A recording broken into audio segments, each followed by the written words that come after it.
गुरुर्ब्रह्मा गुरुर्विष्णु गुरुर्देवो महेश्वरः गुरु साक्षात् परब्रह्म तस्मै श्री गुरवे नमः. तस्मै श्री गुरवे नमः. नमस्कार. आपण गीतेच्या 18व्या अध्यायामध्ये 18व्या श्लोकावर आहोत आणि त्याच्यामध्ये आपण सध्या 495व्या ओवीवर होतो ज्ञानेश्वरी मधल्या.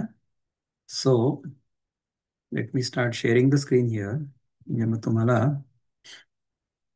ज्ञानेश्वरीची 495वी ओवी दिसेल इथे. ठीक आहे.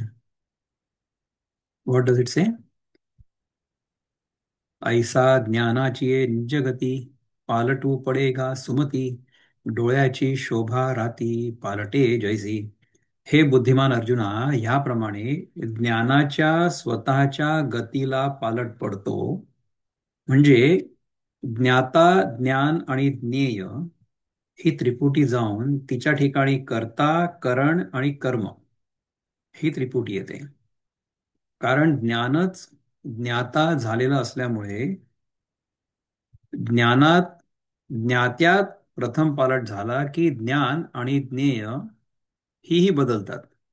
ज्याप्रमाणे रात्री डोळ्यांची शोभा बदलते, म्हणजे त्यांचं तेज कमी होतं, त्याप्रमाणे आता बघा की ज्ञाता, ज्ञान आणि ज्ञेय ही जी त्रिपुटी आहे, ज्ञाता म्हणजे नोअर, ज्ञान म्हणजे नॉलेज आणि ज्ञेय म्हणजे the object of knowledge, what is being non. ज्ञाता, ज्ञान आणि ज्ञेय. तर ह्यांच्यामध्ये बदल घडतो म्हणजे काय होतं की दिस गेट्स ट्रान्सफॉर्म्ड इनटू कर्ता, कर्म, एक सेकंड, कर्ता, करण आणि कर्म. कर्ता, करण आणि कर्म ह्या तीन गोष्टी होतात. See, this is the manifestation of gyan. म्हणजे कसं आहे की आपण जे आता शिकतोय ज्ञानेश्वरी, ते समजा तुम्ही म्हणा की हे आहे ज्ञान. ठीक आहे. तर हे ज्ञान मी समजून घेतलं, पहिले मी समजून घ्यायचा प्रयत्न केला, म्हणजे मी त्याचा ज्ञाता. आणि जे मला समजलं ऑब्जेक्ट ऑफ नॉलेज ते ज्ञेय. किंवा दुसरं एक उदाहरण घ्यायचं म्हणजे आता समजा आपलं हे नेहमीचं जे आवडतं उदाहरण आहे ते म्हणजे हा टेलिफोन. हा टेलिफोन म्हणजे ज्ञेय आहे, राईट. तर हे ज्ञेय आहे हे मला ज्ञात्याला माहिती आहे. So this is telephone.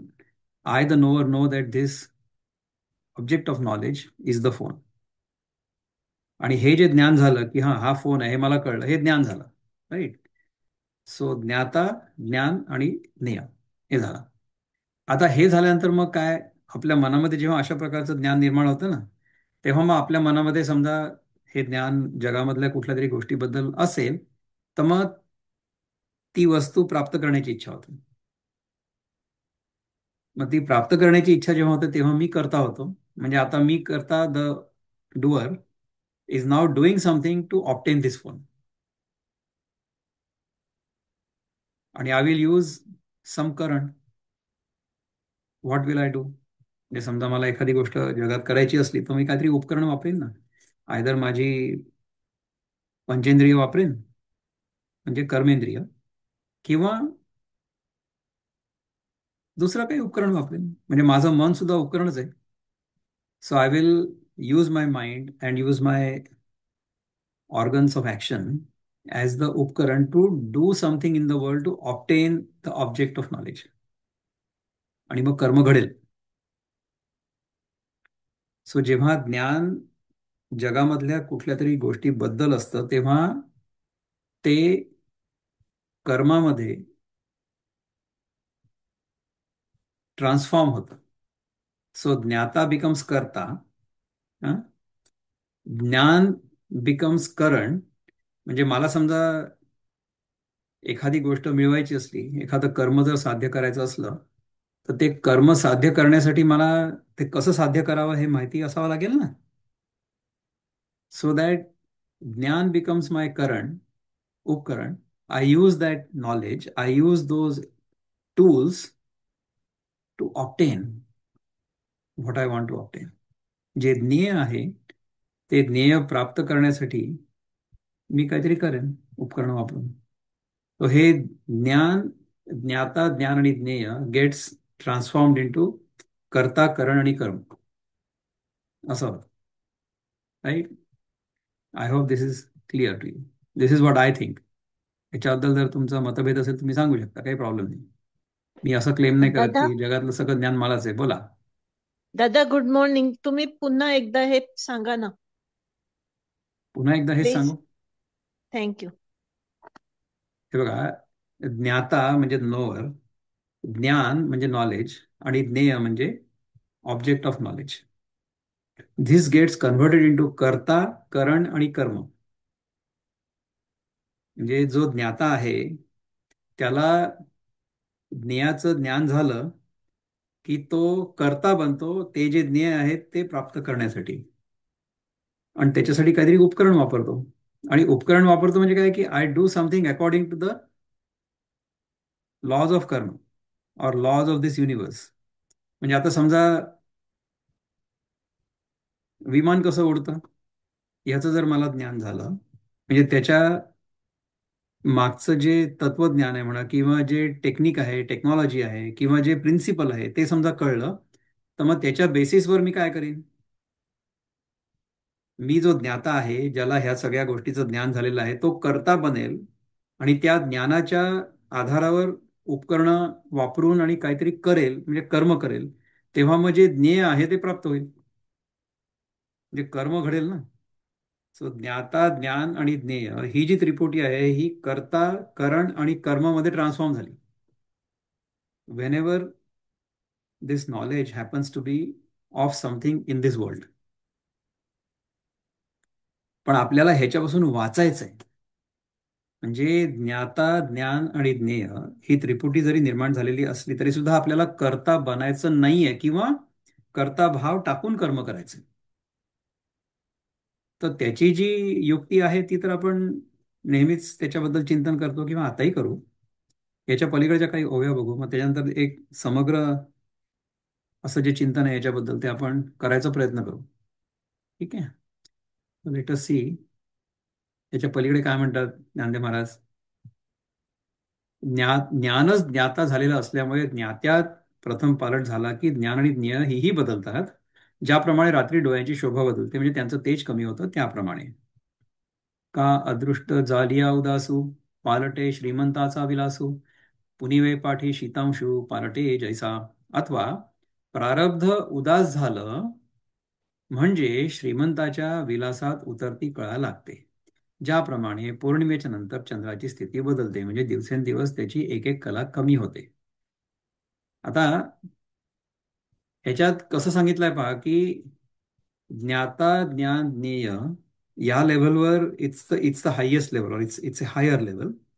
तिथपासून जर आपण खाली आलो तर कर्ता, करण आणि कर्म या लेवलवर खाली येऊ. म्हणजे कसं झालं, की जसं उजेडामध्ये आपल्याला सगळं चांगलं दिसतंय, परंतु रात्र झाली की मग आपल्याला जरा कमी दिसतं, अंधुक अंधुक दिसायला लागतं, म्हणजे आपल्या डोळ्यांची शक्ती जरा कमी झाली. उदाहरण देऊन सांगतायत. त्याचप्रमाणे आता इथे काय सांगतायत, की प्रारब्ध उदास झालं की श्रीमंतीला उतरती कळा लागते. म्हणजे प्रारब्धानुसार आपल्याला एका प्रकारचं ऐश्वर्य म्हणा, श्रीमंती प्राप्त होती, परंतु ते प्रारब्ध आता आपलं संपलं.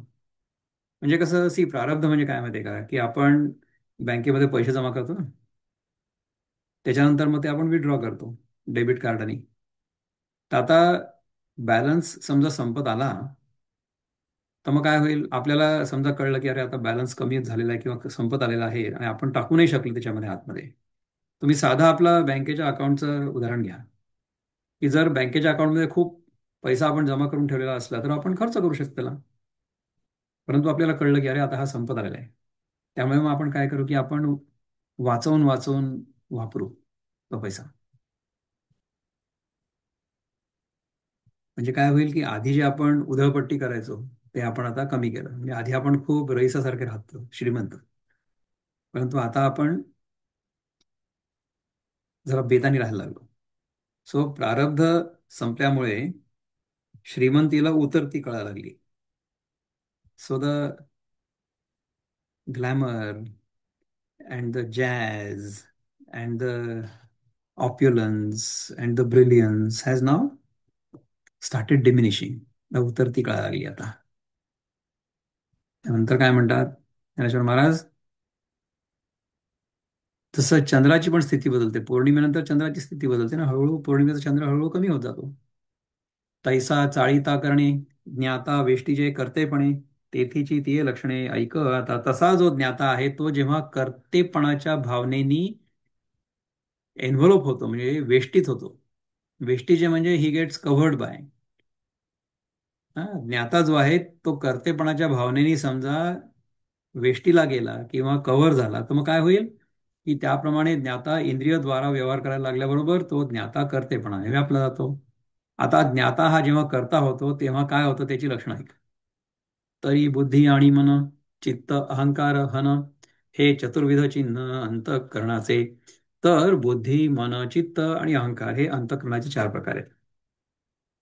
बाह्य त्वचा श्रवण, चक्षु रसनाघ्राण हे पंचविध जाणं इंद्रिये का. अंतःकरणाच्या बाहेर त्वचा, कान, डोळे, जिव्हा आणि नाक ही पाच प्रकारची ज्ञानेंद्रिय आहेत असं समज. तेथ आतुले तव करणे, करता कर्तव्या घे उमाणे, मग ते जरी जाणे सुखा येते. 500वा श्लोक आहे, 500वी ओवी आहे सॉरी. तेव्हा करता जो जीव तो आतल्या इंद्रियांनी म्हणजे अंतःकरण चतुष्टयाने कर्तव्याचा म्हणजे कर्माचा हिशोब घेतो, म्हणजे विचार करतो. आणि ते कर्म करणं आपल्याला सुखकारक होईल असं जर त्याला वाटलं तर मग तो हे कर्म करतो.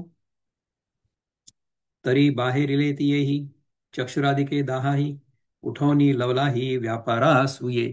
तर बाहेरील त्या चक्षु वगैरे 10 इंद्रियांना लगबगीने उठवून व्यापाराला लावतो. 10 इंद्रिय म्हणजे 5 ज्ञानेंद्रिय आणि 5 कर्मेंद्रिय.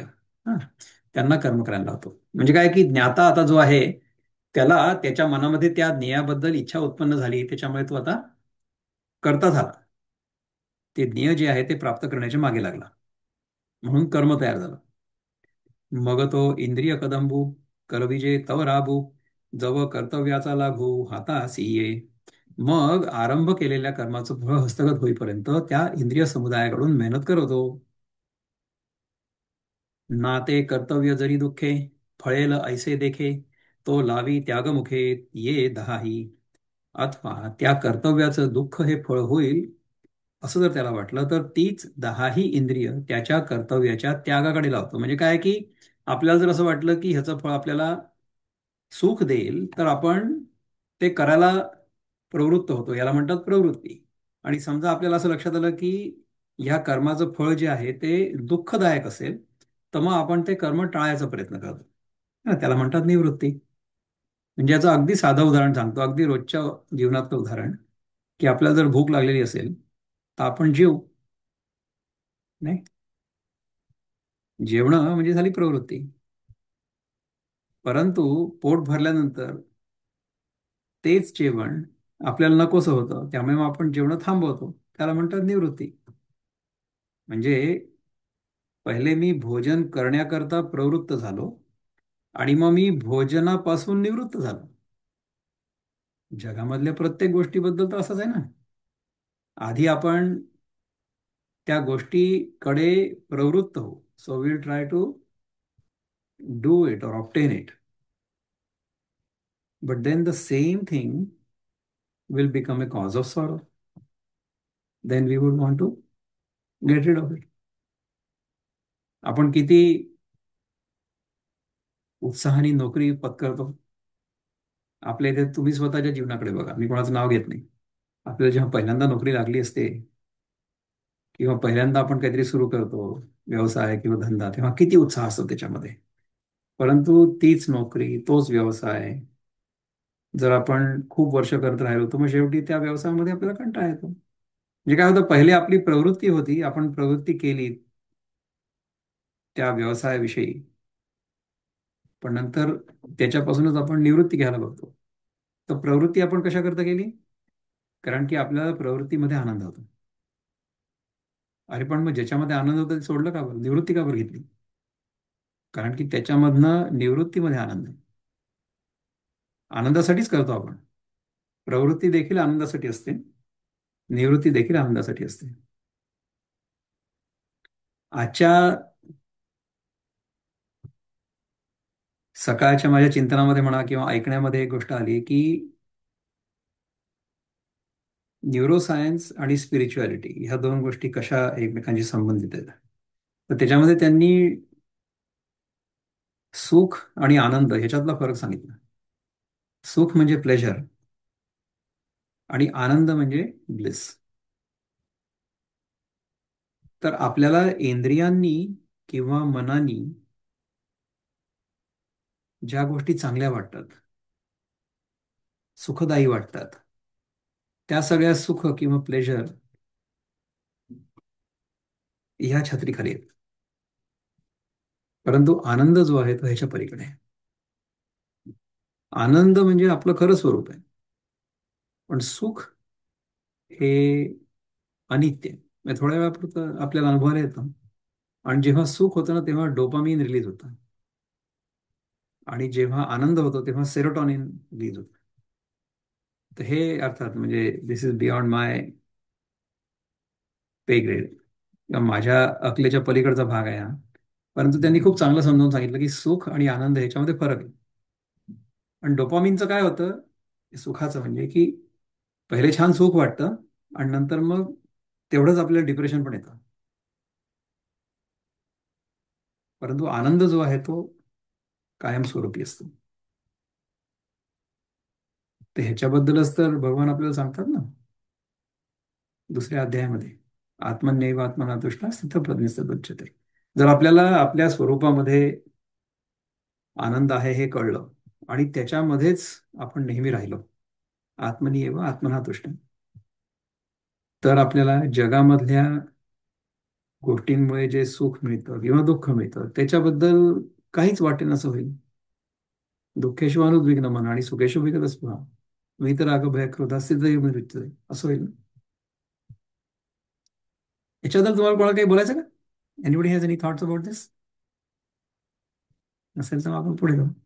Let's see what the next verse economics is. मध्ये बोला बोला, इकॉनॉमिक्स मध्ये काय म्हणतात ताई? इकॉनॉमिक्स मध्ये आहे ना the theory of diminishing return, की जेव्हा करेक्ट. आपण म्हणजे ते आता तुम्ही जेवायचं उदाहरण दिलं तसं आपण भूक लागली की अ, चवीने भराभर जेवतो आणि मग नंतर एका काही पॉइंटवर जेव्हा आपली आपलं पोट भरतं तेव्हा मग नकोसं वाटतं आपल्याला तेच.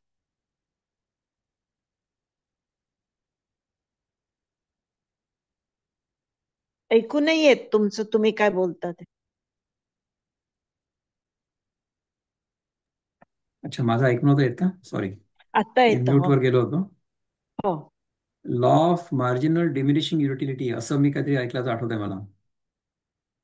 तर तशा प्रकारचं जेवणामध्ये कसं असतं की आता थोड्या वेळापूर्वी मी जस्ट जेवलो, तर समजा आपण पहिला घास खाल्ला तर आपल्याला चांगलं वाटतं, भूक लागली होती छान. दुसरा घास खाल्ला चांगलं वाटतं, असं करत करत 10 15 20 50 घास खाल्ल्यानंतर पहिल्या घासामध्ये जेवढा आनंद होतो तेवढा किंवा जेवढं सुख होतं तेवढं 50व्या मध्ये नाही राहणार. आणि तुम्ही जर तुमचं पोट भरल्यानंतरही खात राहिलात तर ज्या अन्न ग्रहण करण्यामुळे आपल्याला सुख होत होतं तेच अन्न ग्रहण करण्यामुळे दुःख व्हायला लागेल, थांबवावं लागेल. सो जर आनंद किंवा सुख त्या अन्नामध्ये असेल किंवा होतं तर मग प्रत्येक वेळेस ते अन्न ग्रहण केल्यानंतर तेवढं सुख व्हायला पाहिजे, हवं होतं ना. पण नाही झालं. असं आहे जगामधल्या प्रत्येक गोष्टीत असं आहे. तर काही गोष्टींपासून आपल्याला दुःखाची अनुभूती लवकर होते आणि काही वस्तूंपासून दुःखाची अनुभूती उशिरा होते. तर ह्याच्यामध्ये कसं असतं की जगामधल्या वस्तूंची अनुभूती आली म्हणजे सुखद अनुभव जर आला ना तर डोपामिन रिलीज होतं. आणि ते डोपामिन रिलीजचं आपल्याला व्यसन लागतं. आणि व्यसन म्हणजे तुम्ही असं नका समजू की फक्त तंबाखू दारू सिगरेट वगैरे असं असतं, तसं नाही. आपल्याला सगळ्यांना व्यसन अन्नाच आहे. अन्न खाल्ल्यामुळे सुद्धा डोपामिन रिलीज होतं ना, कारण की आपण सुखात राहतो थोडा वेळ. तर ते कुठपर्यंत आपण ताणायचंय, कुठपर्यंत ते भोगायचंय आणि नंतर कुठे जाऊन थांबायचंय, हे जर आपल्याला कळलं, त्याला म्हणतात युक्ताहार विहारस्य युक्त चेष्टस्य कर्मसु युक्त स्वप्नावबोधस्य योग भवती दुःख. तर ती जर युक्ती आपल्याला कळली की how much pleasure, how far to go and where to stop, ही जर बुद्धी आपल्याला असली तर किती चांगलं होईल. Let's go back to Dnyaneshwari. काय म्हणतात ज्ञानेश्वर?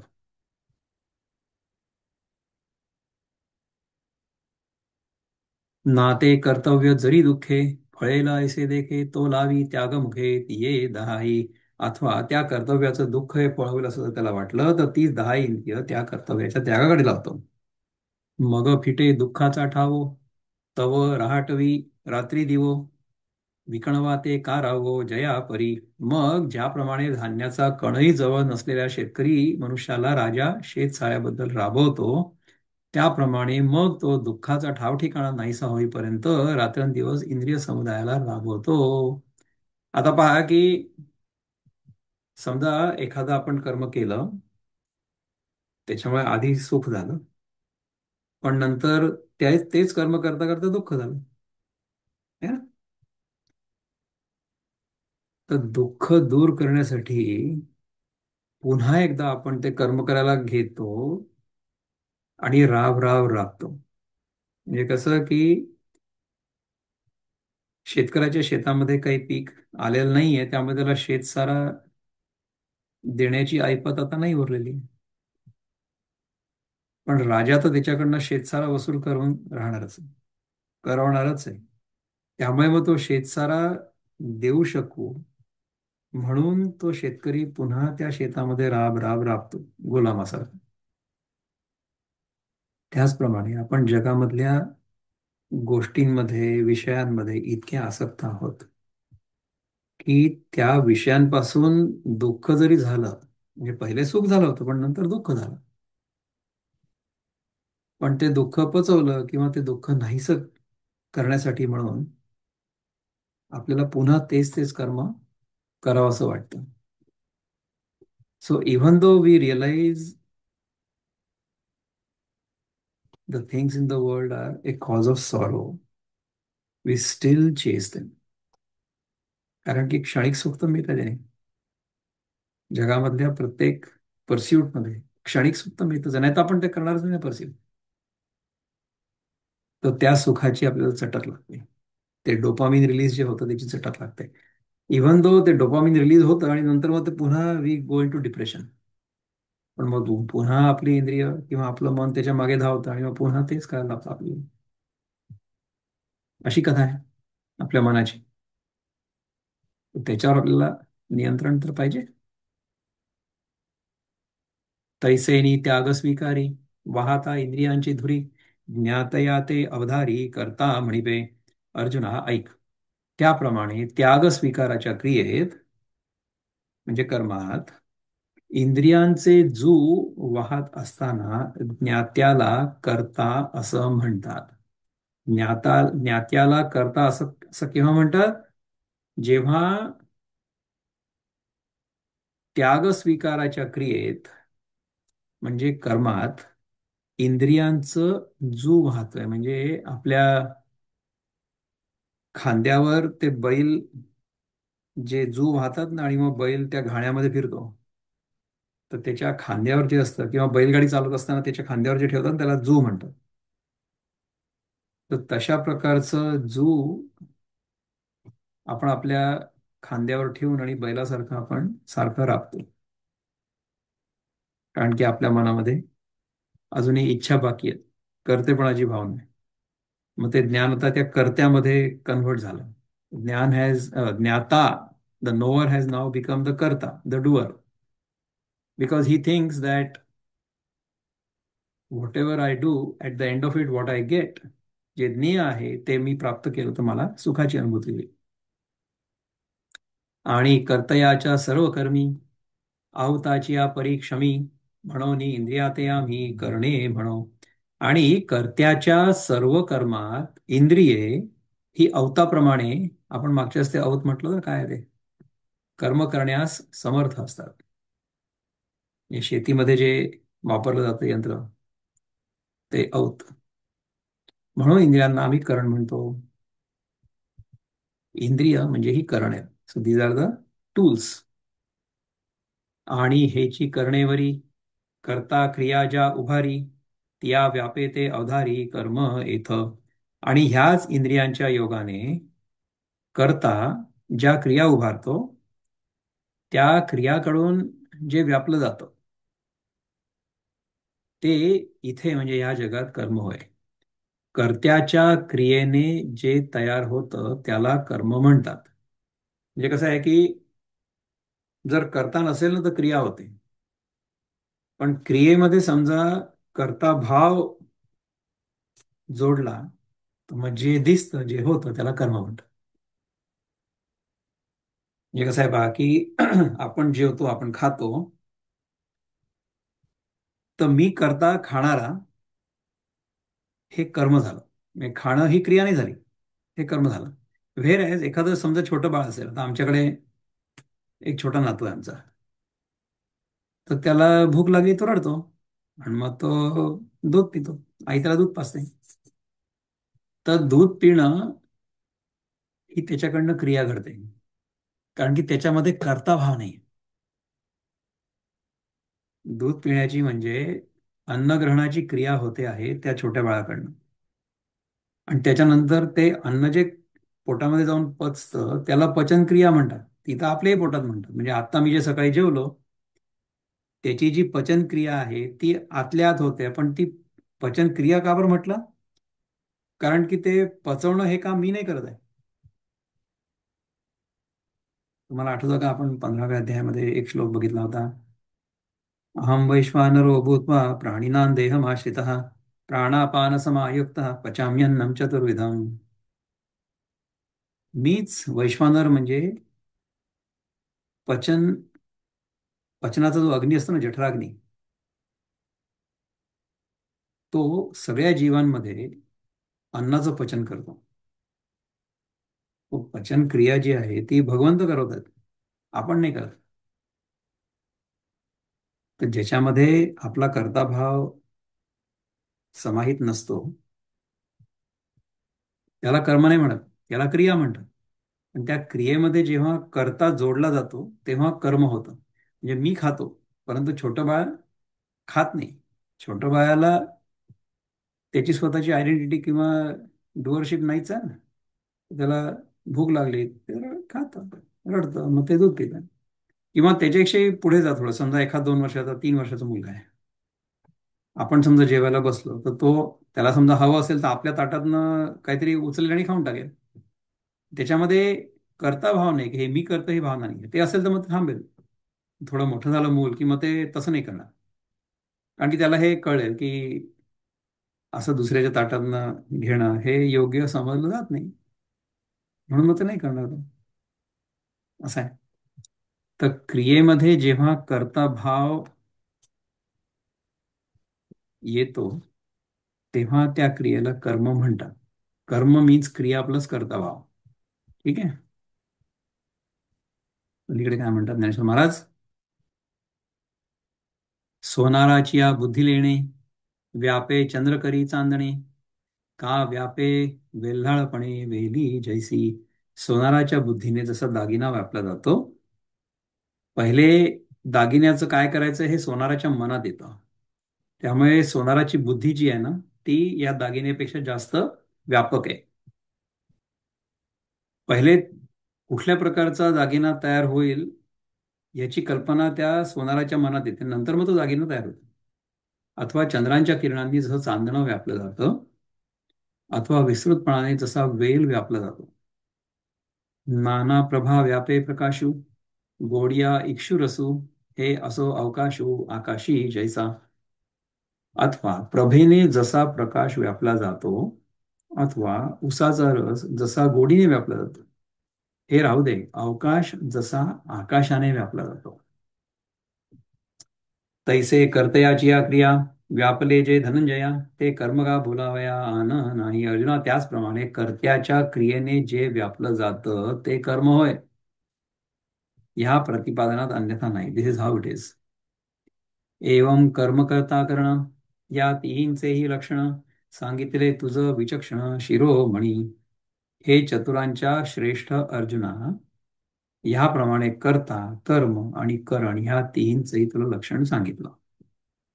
एथ ज्ञाता ज्ञान ज्ञेय हे कर्माचे प्रवृत्तीत्रय, तैसेची कर्ता करण कार्य हा कर्म संचयो. इथे ज्ञाता ज्ञान आणि ज्ञेय हे तीन प्रकारची प्रेरणा, कर्माची प्रेरणा करणारे आहे. त्याचप्रमाणे कर्ता, करण आणि कार्य हा कर्माचा साठा आहे. वन्ही थेविला असे धुमू, आधी बीजी जेवी द्रुमू, का मनी जोडे खामू सदा ऐसा सदा जैसा. जसा अग्नीच्या ठिकाणी धूरही अगदी ठेवल्यासारखाच आहे, बीजामध्ये झाड जसं ठेवलेलं आहे, अथवा मनामध्ये काम जसा सदा प्राप्त आहे. तैसा करता क्रिया करणी, कर्माचे आहे जिंतवणी. सोने जैसे खाणी सुवर्णाचिये, त्याप्रमाणे कर्ता, क्रिया आणि करण म्हणजे इंद्रिये ही सर्व कर्मांचे जीवन आहेत.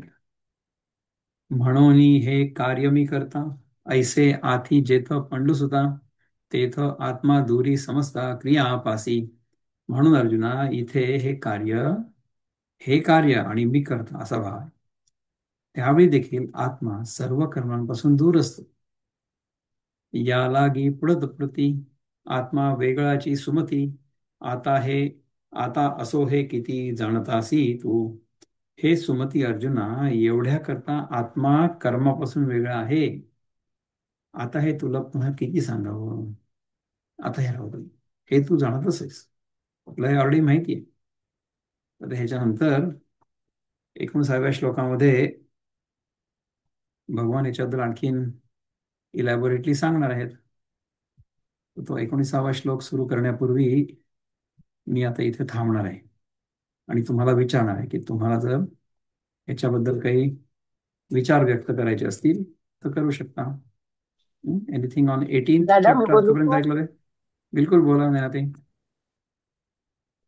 जेव्हा एखादा काय म्हणतात नॉन डुअरशिप घेऊन जर काम करत असेल, ओके, आणि ते काम त्याचं झालं नाही, तर त्याला ते परत करावंसं वाटेल. नाही झालं तर परत करावंसं वाटेल. तर मग ही डुअरशिप नाहीये का? आहे ना. समजा आपल्याला एखादं आपण काम केलं आणि त्याच्यामुळे अपेक्षित परिणाम नाही मिळाला, त्याच्यामुळे जर आपण ते पुन्हा केलं तर त्याच्यामध्ये कर्ताभाव आहे, म्हणूनच तर आपण ते पुन्हा करायला बघू ना. आपल्याला असं वाटेल की अरे, मी आत्ता पहिल्यांदा केलं पण ते काही बरोबर नाही झालं, किंवा मला जो पाहिजे तो परिणाम नाही मिळाला, त्यामुळे आता मी ते पुन्हा करणार आहे. मग त्याच्यामध्ये डुअरशिप आहेच इन्व्हॉल्ड. परंतु कसं आहे बघा, की ते आपण कशा करता करतोय, हे कर्म आपण कशा करता करतोय हे जर माहिती असलं, दोन तीन गोष्टी असतात. तर कर्म आपण कशा करता करतो की ह्या कर्मामुळे जे काही फळ मिळेल त्या फळाचा मी उपभोग घेईन. म्हणजे कसं की आता मी कणिक मळली, पोळ्या केल्या, पुऱ्या केल्या, पराठे केले. कशा करता केले? कारण की तो पराठा खाल्ल्यानंतर मला चांगला वाटेल म्हणून. दिस कुड बी वन मोटिवेशन स्वतःसाठी. दुसरं मोटिवेशन असं आहे की तुम्ही त्याच पोळ्या, तेच पराठे केले, परंतु ते तुमच्या परिवारासाठी केले. So now you have done the karma, परंतु now you are doing it for a larger benefit और लार्जर गुड. तर तुम्ही संकुचित स्वार्थापासून थोडे विस्तारलात, म्हणजे you expanded your horizon a bit from your own individual self to your family. त्याच्या पलीकडे तुम्ही जेव्हा कर्म करता for the benefit of even a larger good और ग्रेटर गुड, मग तुम्ही समाजासाठी काहीतरी करायला बघता. So you try to do it for the society, for the community, for your city, और फॉर युअर कंट्री, और maybe even for the whole world. म्हणजे आता काही काही लोक जसे बायोलॉजिस्ट असतात ना, जीवशास्त्र शिकणारे लोक, ते लोक मग त्याच्यामध्ये इतके लागतात की त्याच्यावर खूप चांगल्या चांगल्या डॉक्युमेंटरीज वगैरे बनवतात, कारण की त्याच्यामध्ये त्यांचा हातखंडा आहे. किंवा त्यांना कुठल्या प्रकारची सिद्धी प्राप्त आहे की एखादी गोष्ट ते चांगली समजावून सांगू शकतात, तर ते सगळ्यांसाठी करायला लागतं. तर अशा प्रकारचं जेव्हा आपलं होरायझन एक्सपॅन्ड होतं ना, तेव्हा आपल्याला त्या कर्मातून जास्त आनंद मिळायला लागतो. पण त्याच्यामध्ये समजा असं मोटिवेशन असलं की हे केल्यामुळे माझं नाव व्हावं, मला भारतरत्न मिळावं किंवा मला नोबेल प्राइज मिळावं, ह्या इच्छेने समजा काम केलं, चांगलं जरी काम केलं तरी सुद्धा आपल्याला ती इच्छा अडकावून ठेवेल. आणि समजा ती इच्छा पूर्ण नाही झाली तर मग आपल्याला दुःख होईल, निराशा होईल. ज्याच्या लोकांना खरंच नोबेल प्राइज मिळालेला आहे ना, जे खरे जिनियस आहेत, त्यांना जर तुम्ही विचारलं तर ते असं कधीच म्हणणार नाही की मला नोबेल प्राइज मिळावं म्हणून मी हे काम केलं. Most of them did the research और work they did was because they themselves enjoyed the work. त्यांना त्यांच्या कर्म करण्यामध्येच आनंद होता. तेव्हाच नोबेल प्राइज मिळू शकेल इतक्या दर्जाचं आणि प्रतीचं काम झालं. आणि ते स्वतः म्हणतील की हे मी नाही केलं, माझ्याकडनं झालं. तर खरा शास्त्रज्ञ असेल, ज्यांनी खरंच शास्त्राला स्वतःला वाहून घेतलं असेल, तर तो कधीही शास्त्रापेक्षा मोठा मी आहे असं नाही म्हणणार. तो म्हणेल की नाही, मी शास्त्राचा एक सेवक आहे, शास्त्र मोठं आहे, मी त्याचा एक सेवक आहे. अशा प्रकारे जर आपण राहिलो तर चांगलं आहे. परंतु स्वार्थासाठी जर आपण काही केलं, तर पहिले म्हणजे फिजिकल प्लेजरसाठी आपण करतो. नंतर आपण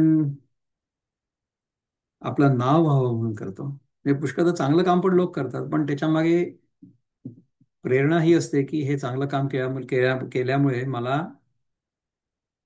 रेकग्निशन मिळावं, प्रतिष्ठा मिळावी, काहीतरी पारितोषिक मिळावं. अशी इच्छा जरी असली तरी सुद्धा ती पण धोकादायक आहे, कारण की ती आपल्याला ह्याच्यामध्ये अडकवून ठेवेल. तसं नाही करायचं आपल्याला. पण जर कर्ताभाव नसेल की हा हे सगळं भगवंताचं काम आहे, भगवंताच्या साठी करतोय, भगवंताच्या प्रेरणेने सगळ्यांच्या कल्याणासाठी करतोय, आणि ह्या कामामध्ये भगवंतच करता करविता आहे, तो सगळं करून घेतोय माझ्या हातनं, मी फक्त त्याच्या हातातला एक उपकरण आहे, ह्या भावनेने जर केलं कुठलंही काम, तर मग त्या कर्माचा आपल्यावर परिणाम होणार नाही. कारण की आपल्याला स्वतः त्याच्यातनं काही नकोच आहे. म्हणजे मला त्याच्यातनं पैसा पण नको आहे, किंवा नाव, प्रसिद्धी हे पण नको. पडतं का? Thank you thank you. हो हो, छान कळलं. ओके. पुढचा श्लोक बघूया आता. Let us see what next श्लोक दादा नमस्कार. सेज. बोला. हा नमस्कार. ऍक्च्युली थोड्याशा मागच्या ह्याच्याबद्दल मी बोलतो. प्रारब्धचा जेव्हा आपला रेफरन्स आला होता अकाउंटमध्ये संचय, हा हा. त्यावेळेला प्रारब्ध दोन्ही प्रकारचा असू शकतो. म्हणजे it can be plus or a minus account. म्हणजे जे काही अगोदर संचय केला आहे आपण, चांगलं हो, किंवा वाईट, प्रश्नच दोन्ही नाही. ना? हा हा तेवढं. प्रश्नच नाही. इनफॅक्ट आपण सगळे लोक जे आता इथे आहोत ना, 12 जण, हा त्या सगळ्या जणांचं प्रारब्ध चांगलंच आहे, म्हणून आपण या चिंतनामध्ये आलो आहोत आणि हे चिंतन करतो आहोत. बरोबर. म्हणजे तुम्ही विचार करा की एवढं चिंतन करण्यासाठी वेळ, त्यानंतर पैसा, अर्थात म्हणजे तुमच्याकडे, तुम्ही हे चिंतन आत्ता लाईव्ह ऐकता आहात, याचा अर्थ की तुमच्याकडे ज्याच्यावर तुम्ही ऐकता आहात ते डिव्हाइस घेणे ऐपत ऐपत आहे. हो. त्यानंतर इंटरनेटची सेवा तुम्ही विकत घेऊ शकता, तेवढी तुमच्याकडे ऐपत आहे, आणि तुमचं पोट भरलेलं आहे, हम्म. तुम्ही तसे सुखवस्तू आहात, म्हणून तर तुम्ही याला येऊ शकता ना. रिकाम्या पोटी हे चिंतन नाही होऊ शकत. जर बरोबर. आपल्याला व्यवस्थित खायला प्यायला नसेल, म्हणजे आपल्या मूलभूत गरजा जर पूर्ण झालेल्या नसतील, तर आपल्याला हे चिंतन करताच नाही येणार. म्हणजे हे चिंतन आपल्याला करता येतं याचा अर्थ आपल्या मूलभूत गरजा पूर्ण झालेल्या आहेत.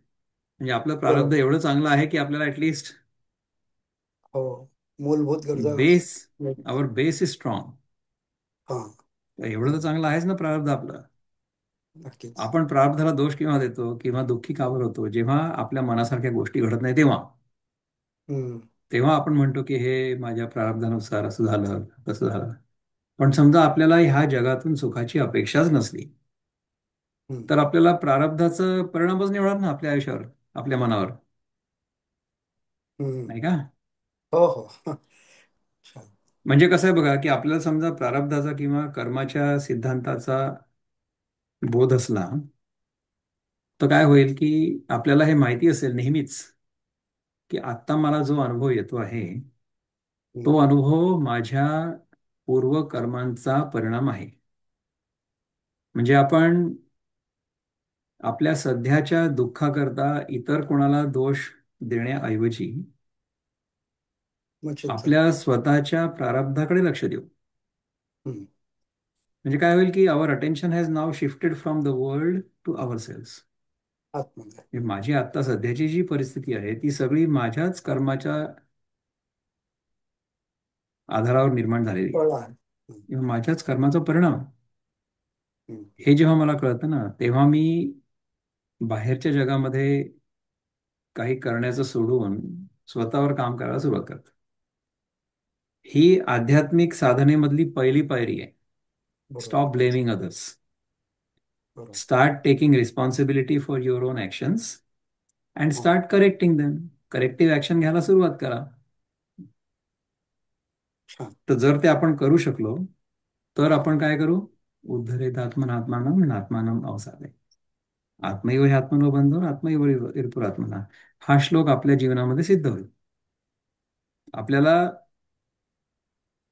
जीवनातला प्रत्येक क्षण, जीवनातलं प्रत्येक कर्म,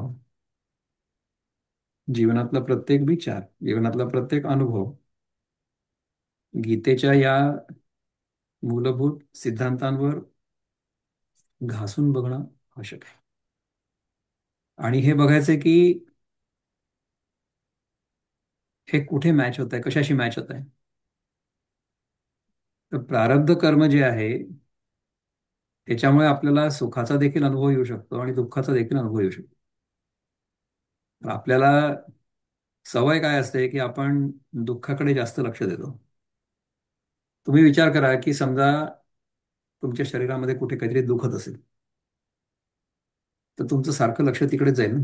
बाकी सगळं शरीर स्वस्थ आहे परंतु त्या एका जागी दुखत आहे तर तिकडे नेमकं लक्ष जातं सारखं. त्यामुळे दुःखाकडे आपण लक्ष जास्त देतो. दुसरं असं असतं बघा की समजा आता छोटंसं मूल असेल की ज्याचे आता दात पडतायत हळूहळू.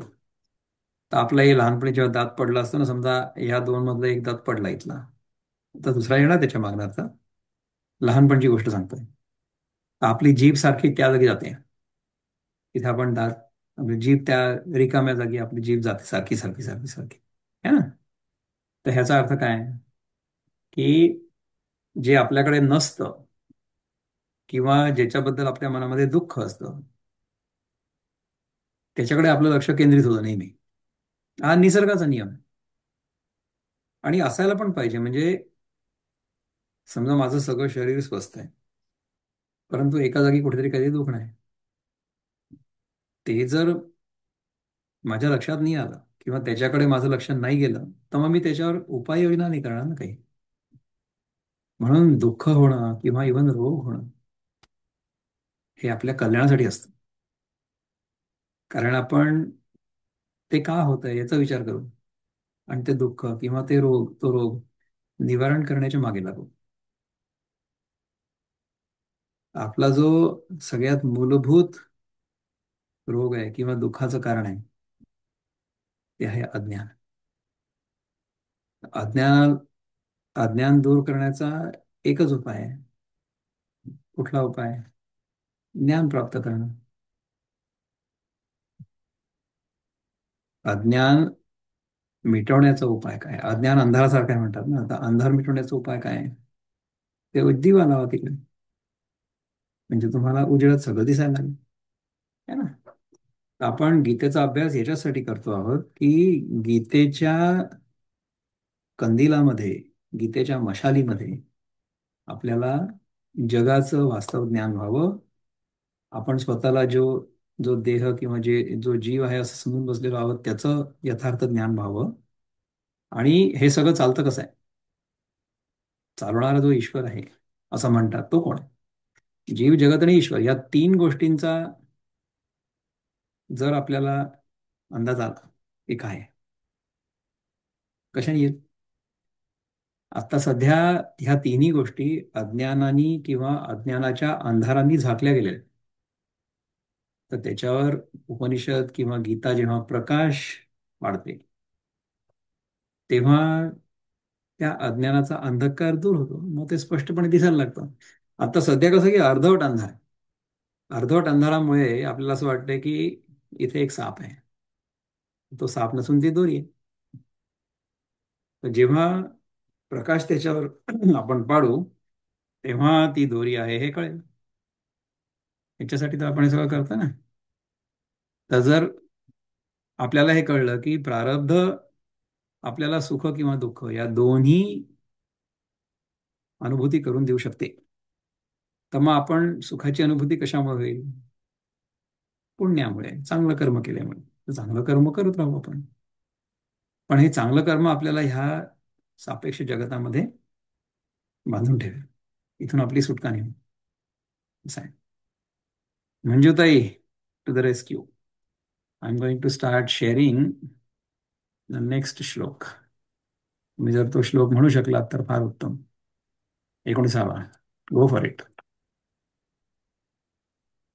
ज्ञानं कर्म च कर्ता च त्रिधैव गुणभेदतः प्रोच्यते गुणसंख्याने यथावत् शृणुतान्यपि.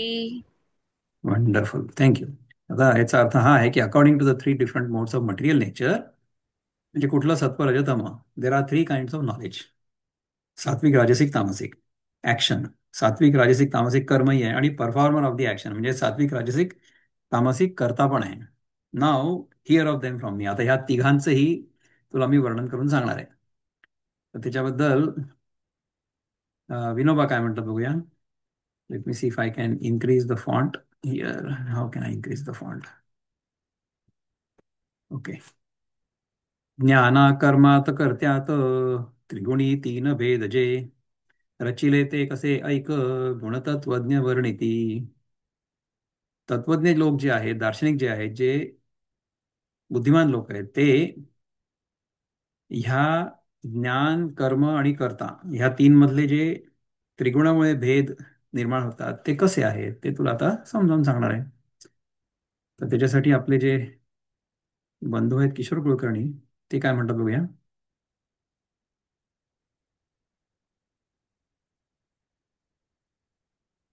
असे सांगती सांख्य तत्वज्ञ ज्ञान कर्म कर्ता प्रकार भिन्न त्यासी अधे असे आधार गुण तीन ऐक अर्जुना आता मज कडून. वृत्तबद्धामध्ये म्हणतात, असे कर्म करता तसेची हि ज्ञान गुणाकारणेची प्रकारात तीन असे बोलती सांख्य तत्वज्ञ पार्था तुला सांगतो भेद आतील त्याता त्यातील आता. Let's see what Jnaneshwar Maharaj has to say on this one. ज्ञान, कर्म आणि कर्ता ही तीन देखील म्हणजे सत्व, रजतम अशा तीन गुणभेदाने 3 प्रकारची आहेत असं सांख्यशास्त्रामध्ये सांगितलंय. त्या प्रत्येकाचे 3 प्रकार जसे आहेत तसे मी तुला सांगतो. त्याला तू ऐक. परी सांगितले जे ज्ञान कर्म कर्ता हन ते तिन्ही तेही ठाई भिन्न गुणी आहाती. परंतु ज्ञान, कर्म आणि कर्ता हे जे तुला 3 सांगितले या तिघांचे गुणाच्या योगाने 3 ठिकाणी भेद झालेले आहेत. म्हणून ज्ञाना कर्मा कर्तया पाते जो नये धनंजया जे दोन्ही बांधती सोडावया एकची प्रौढ. म्हणून अर्जुना, ज्ञान, कर्म आणि कर्ता यांच्यावर विश्वसू नये. यांच्यावर विश्वास नको ठेवू. कारण राजसिक आणि तामसिक हे 2 प्रकार बांधणारे आहेत आणि सात्विक हा एक प्रकार जो आहे तो सोडवण्यास समर्थ आहे. म्हणून आपल्याला सत्व परस्यू करायचं. आपल्याला इथे असताना सापेक्ष जगामध्ये सत्वगुणाच्या भूमिकेवर राहणं आवश्यक आहे. तमोगुण आणि रजोगुण यांना कमी करायचं आणि सोडून द्यायचं. म्हणजे तमोगुण तर सोडूनच द्यायचा आहे, रजोगुण जो आहे तो बेतानी वापरायचं आहे. ते सात्विक ठाऊवे होय, तो गुणभेदू सांगोप आहे, जो सांख्यशास्त्री आहे उवा इला. तो सात्विक प्रकार तुला ठाऊक व्हावा म्हणून सांख्यशास्त्रामध्ये जे गुणांचे प्रकार स्पष्ट केलेले आहेत ते प्रकार मी आता तुला सांगतोय ते पहा.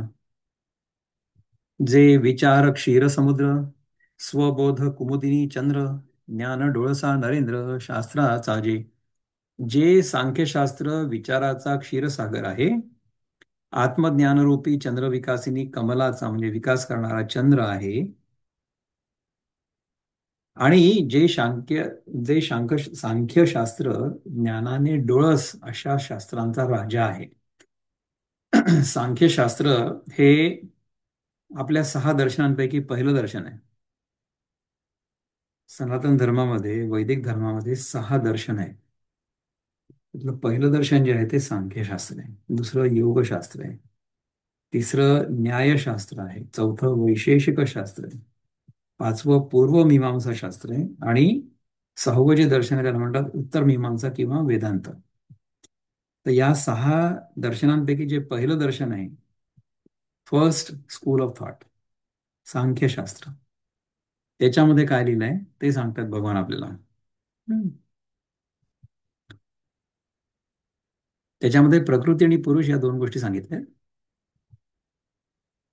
की प्रकृती पुरुष दोन्ही मिसळली दिवो रजनी, तिये निवडिता त्रिभुवनी मार्तंडुजे.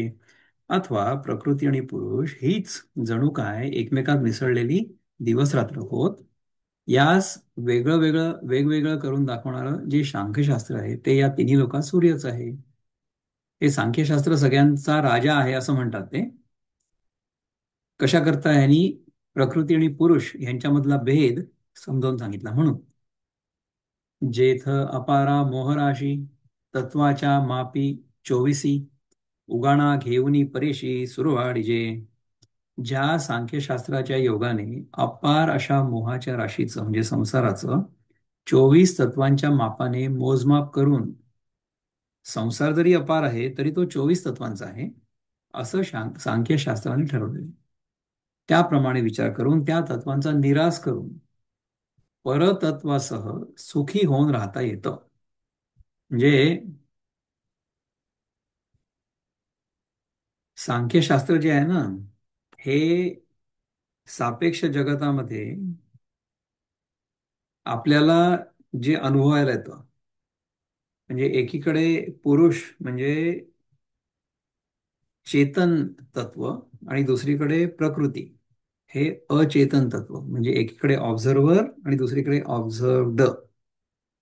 ह्या 2 गोष्टींचा जो उलगडा आहे तो सांख्यशास्त्रामध्ये केलेला आहे. ही जी प्रकृती आहे ही 24 तत्वांची बनलेली आहे असं सांख्यशास्त्र सांगतं, आणि ह्या 24 तत्वांना जाणणारा हा पुरुष हा ह्याच्यापेक्षा वेगळा आहे. हे दोन्ही जेव्हा एकत्र येतात ना तेव्हा हे जग सगळं तयार होतं असं म्हणतात. ठीक आहे.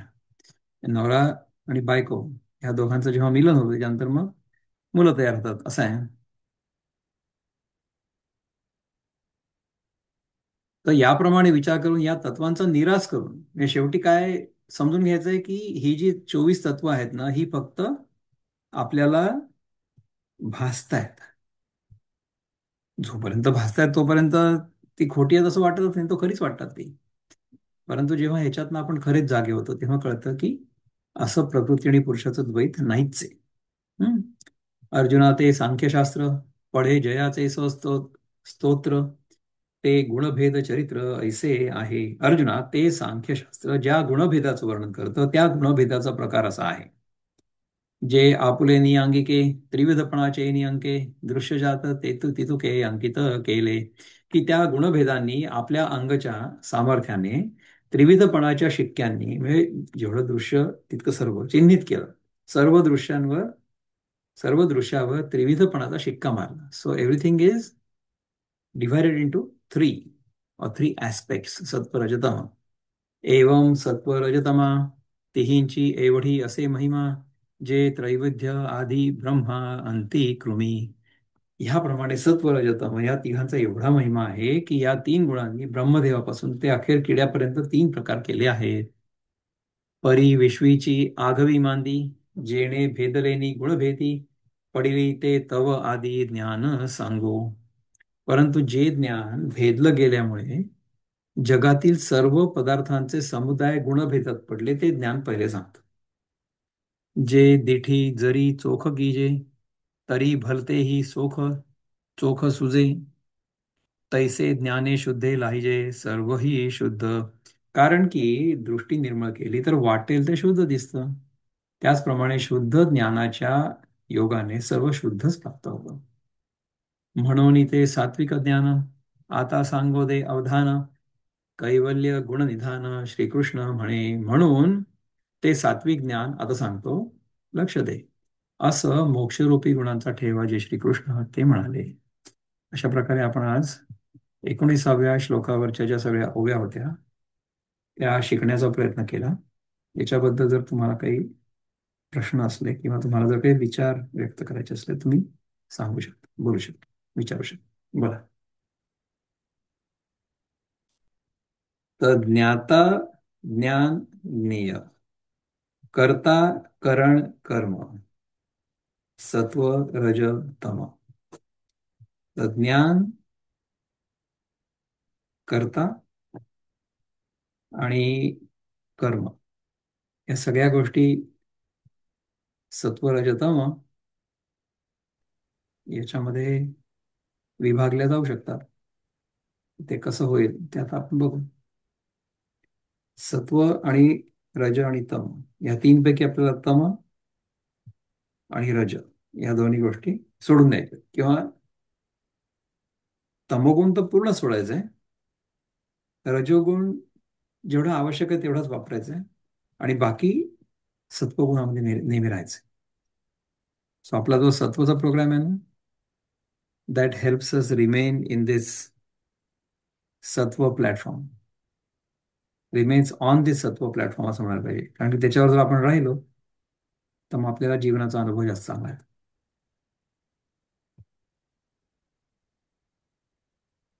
ठीक आहे, मग आपण ह्या विषयापासून पुढच्या वेळेस चिंतन सुरू करू शुक्रवारी. आतापर्यंत थांबू इथे.